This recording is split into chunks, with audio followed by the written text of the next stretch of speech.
So student, our today's topic is DNA replication.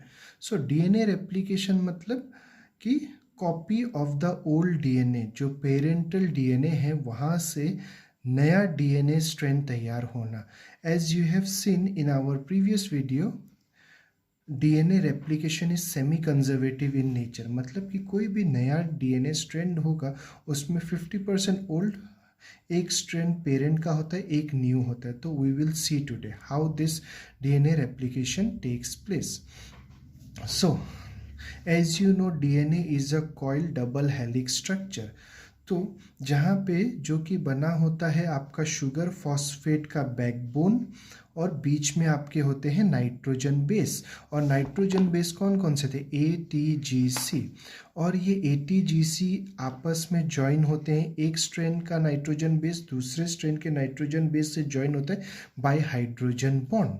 So this much is clear. So during DNA replication एक special type का protein होता है जिसको हम बोलते हैं डीएनए ए प्रोटीन. ये प्रोटीन आपका डीएनए का स्ट्रैंड में डिसाइड करता है. इट डिसाइडेड कहाँ से रेप्लिकेशन मुझे स्टार्ट करना है. It is being decided by DNA A protein.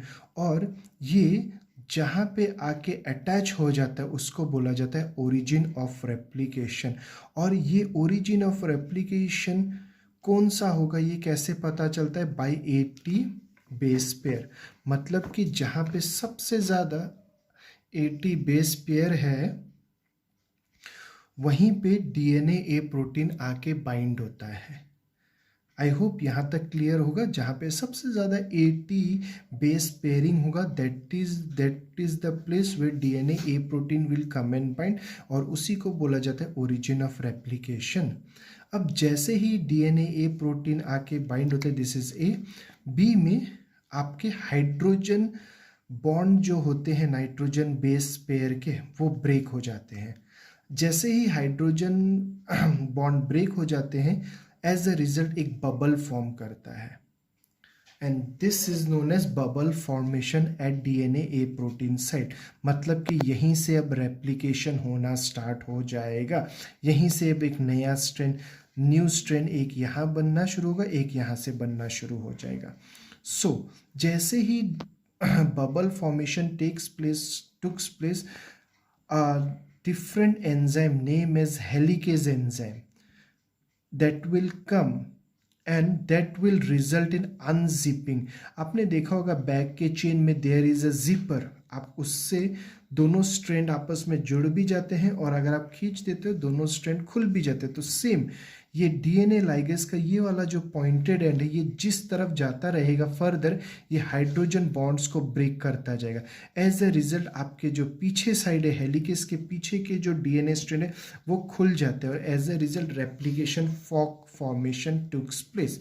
One more thing that come and attach along with the helicase is SSB protein, that is known as single strand protein or stabilizer. As you know, आपको पता होगा कि DNA is a coil structure. So आपने देखा होगा रस्सी भी जब coiled होता है, अगर आप उस कॉइल को अनकॉइल करने का कोशिश करते हो तो देयर क्रिएट अ टेंशन. एक टेंशन क्रिएट हो जाएगा जहाँ जहाँ अनकॉइलिंग होगा. तो एज अ रिजल्ट क्या होता है कि ये डीएनए स्ट्रैंड का फिर से चांस होगा कि ये आपस में फिर कॉइल हो जाएंगे क्योंकि टेंशन एक क्रिएट हो रखा है. तो to reduce that tension that is being created by helicase because of unzipping is done by SSB protein, single strand protein. ये प्रोटीन दोनों स्ट्रैंड की तरफ लग जाते हैं और ये स्टेबलाइजर का काम करते हैं. जो टेंशन क्रिएट होता है उसको कम कर देते हैं इन दोनों स्ट्रैंड में. I hope this much is clear. जैसे ही SSB प्रोटीन ने इन स्ट्रैंड के टेंशन को हटा दिया और रेप्लिकेशन फॉक फॉर्म हो गया. Now the replication fork is being form. Helicase has done unzipping. You see मैंने यहाँ पे हेलिकेज को रखा है, नेक्स्ट में पीछे कर दिया जिसके कारण रेप्लिकेशन फॉक और बड़ा हो गया. ये रेप्लिकेशन फॉर्क और बड़ा हो चुका है।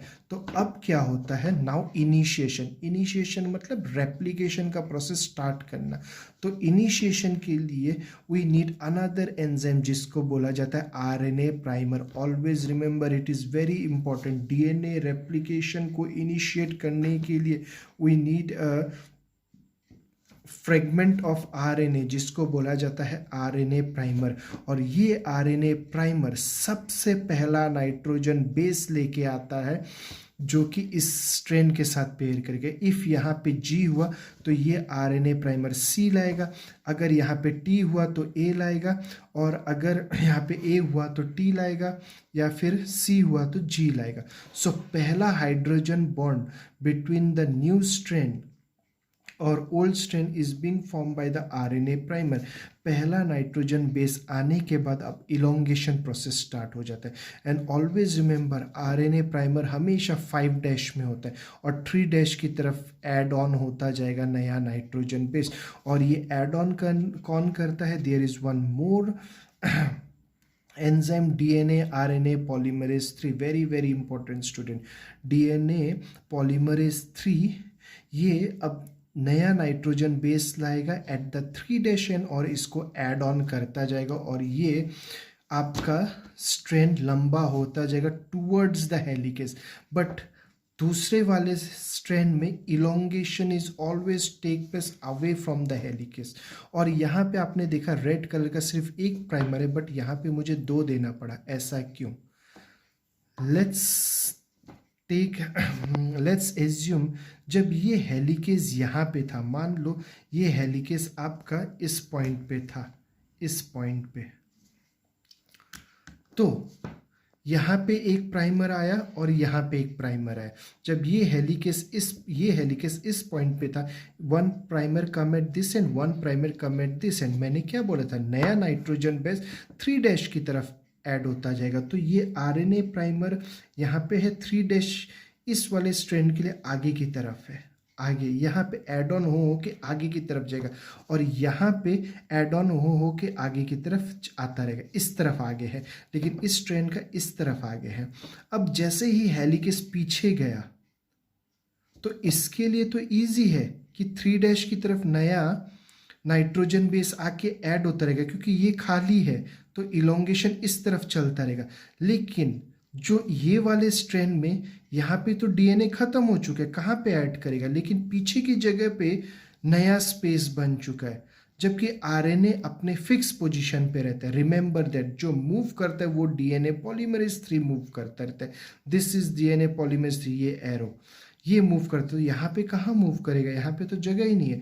तो एज अ रिजल्ट इस जगह को फिलअप करने के लिए इस वाले स्ट्रैंड में फिर एक नया आरएनए प्राइमर आता है और एक नया डीएनए पॉलीमरेज आता है, और जो कि फिर कंटिन्यू कराता है। फिर जब ये पीछे चला जाएगा तो और एक नया आरएनए प्राइमर आएगा, और इस वाले स्ट्रैंड में फिर से नया डीएनए पॉलीमरेज ऐड ऑन करता जाएगा। इसीलिए इसको बोलते हैं डिसकंटिन्यूअस स्ट्रैंड, इसको बोलते हैं continuous strand, leading strand, lagging strand, और इसका दूसरा नाम है ओकाजाकी फ्रेगमेंट, क्योंकि ये डिसकंटिन्यू फ्रेगमेंट टूट टूट के बनता रहता है।